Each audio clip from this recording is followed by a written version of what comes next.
Jelang pelaksanaan pemilu 2024, pemasangan alat peraga kampanye yang tidak tertib mengganggu kenyamanan para pengguna jalan.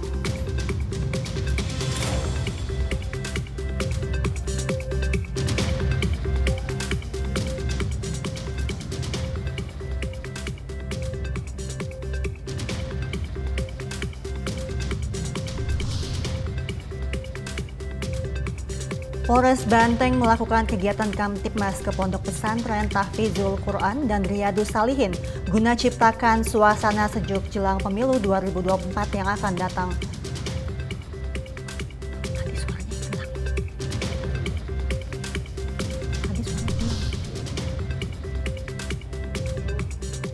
AKP Makruf Suroto penerima Hugeng Award 2023 dalam kategori polisi tapal batas dan pedalaman.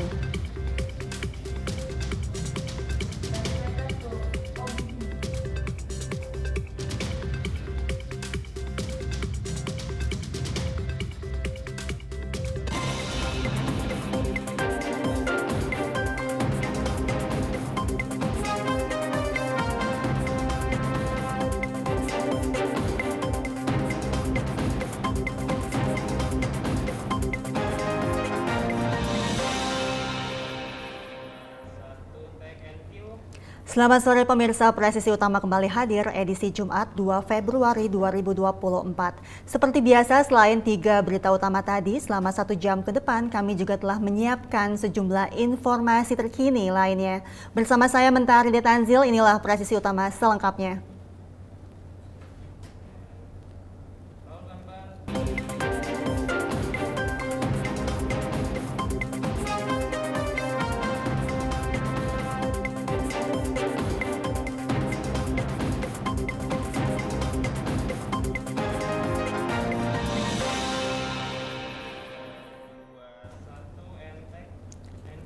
Kapolsek Cilongok Banyumas, Polda Jawa Tengah salurkan bantuan sosial kepada warga yang terkena musibah pohon tumbang di Desa Rancamaya, Kecamatan Cilongok.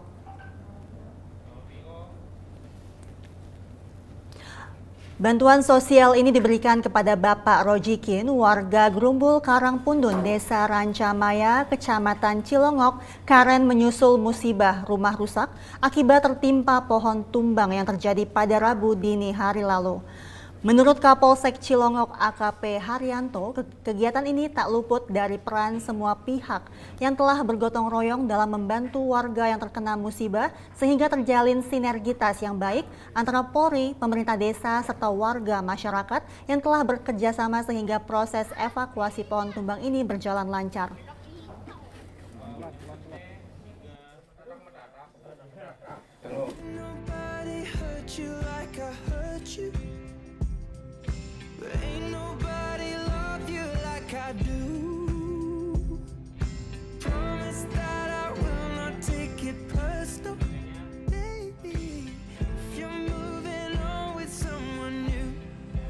Mengingatkan kembali kepada teman-teman pelaksana pemilu agar tidak melakukan pelanggaran, karena kami semua di sini mengawasi, sehingga diharapkan seluruh peserta atau seluruh petugas pelaksana pemilu yang ada di Pangandaran bersikap netral sesuai aturan dan melaksanakan tugasnya dengan sesuai dengan SOP yang sudah ada, sehingga kami tidak berharap karena ada pelanggaran-pelanggaran.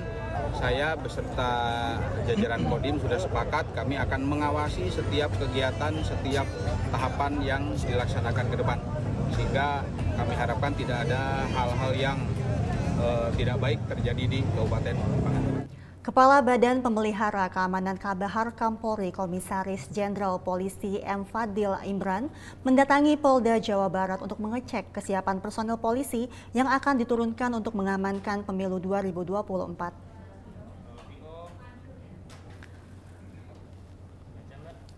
Dalam keterangannya, Komjen Fadil ingin memantau kesiapan pasukan Sabara saat menghadapi kejadian yang memerlukan kehadiran pasukan Dalmas.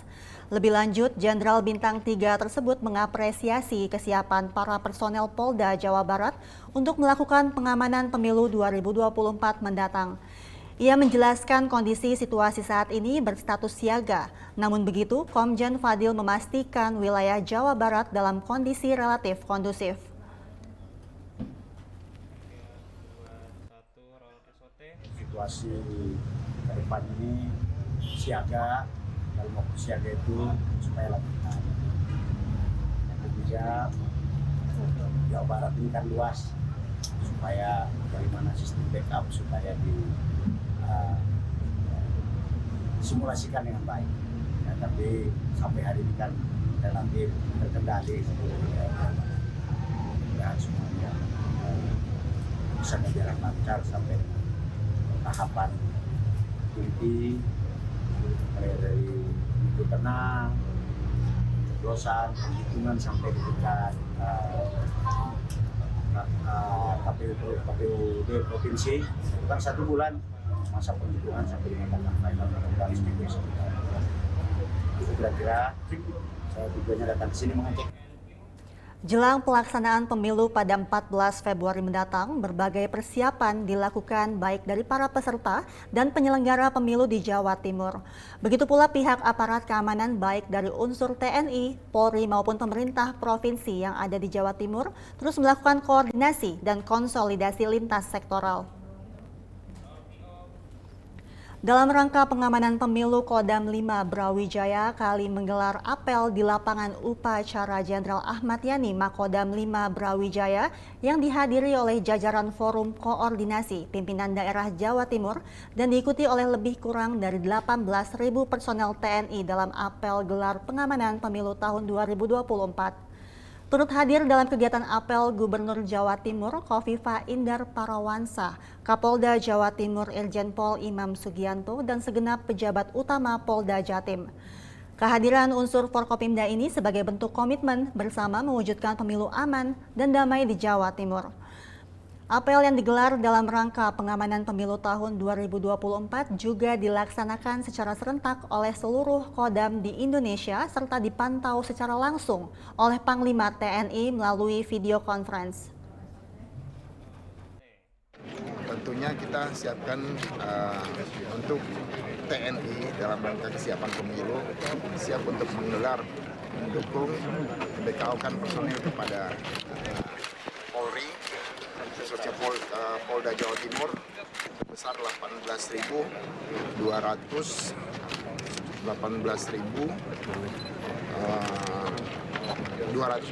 orang. Jadi 18.287 personil. Yang dimana kekuatan yang tergelar dan yang standby, yang siap tergelar adalah 9.000-an, kemudian yang standby 9.000-an. Tentunya pergerakan dan lain-lain nanti langsung di bawah BKO atau di bawah kendali Kapolda. Pemirsa, jelang pelaksanaan pemilu 2024, calon anggota legislatif, calon presiden dan wakil presiden, serta partai politik berlomba-lomba untuk menarik perhatian masyarakat dengan berbagai cara. Salah satunya dengan memasang alat peraga kampanye atau APK. Namun di sisi lain, pemasangan alat peraga kampanye ini dinilai kurang tertib hingga mengganggu kenyamanan para pengguna jalan. Masyarakat menjadi was-was karena adanya alat peraga kampanye yang semrawut di sejumlah sudut ibu kota. Contohnya seperti yang ada di belakang saya saat ini, tepatnya di Jalan Gatot Subroto, Jakarta Selatan, terlihat banyak sekali APK-APK yang terpasang di pinggir jalan, mulai dari yang terkecil hingga yang paling besar seperti itu. Bahkan tak banyak masyarakat yang mengeluhkan dan merasa terganggu karena adanya APK-APK ini. Lalu, bagaimana tanggapan masyarakat terkait hal ini? Oh, menurut saya sih itu agak mengganggu ya, soalnya takutnya kan kalau misalnya sekarang lagi musim hujan, itu tiang-tiangnya itu tiba-tiba jatuh. Kita pengendara motor kan nggak tahu ya, tiba-tiba kesangkut apa bagaimana, apalagi terutama itu ya sangat mengganggu sih sebenarnya Mbak. Buat pengguna lalu lintas khususnya motor ya. Terus kalau mobil juga takutnya juga terbang apa gimana, karena kan cuaca sekarang lagi hujan, anginnya kencang gitu loh. Agak mengganggu sih, juga mengganggu penglihatan pengemudi gitu loh. Ya. Saran saya sih ya semoga masangnya juga jangan di jalan-jalan yang pengguna-pengguna lalu lintas seperti jalur motor, apa jalur ya kalau bisa ya di taman apa yang tidak mengganggu pengguna jalan lah. Cukup mengganggu sih Kak ya, karena Waktu itu saya pernah dari pandangan aja tuh ngelihatnya aja udah kayak semrawut gitu Kak. Mungkin jadi kayak gak enak aja dipandang gitu. Itu tanggapan saya sih kalau tentang baliho-baliho partai.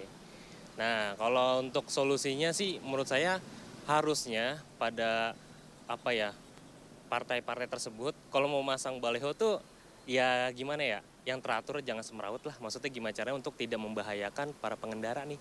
Karena saya juga hampir pernah kena itu. Lagi angin kenceng, hujan-hujan begini, lepas gitu kan di berita juga pernah ada tuh ya kan. Nah itu ngeri banget sih kayak begitu tuh. Saya juga hampir kena soalnya, kena muka soalnya. Kayak gitu sih pandangan saya. Solusinya taruh atau baleho itu yang aman dari jangkauan lalu lintas lah, biar nggak mengganggu pengguna jalan gitu aja sih. Melihat hal ini, Bawaslu dan juga Satpol PP beserta Direktorat Lalu Lintas telah menertibkan APK-APK yang sekiranya mengganggu pengguna lalu lintas di sejumlah ruas DKI Jakarta. Dari Jakarta, Ica Tanasya, Willy Amanda melaporkan untuk Polda TV. Tetaplah bersama kami, Presisi Utama akan segera kembali.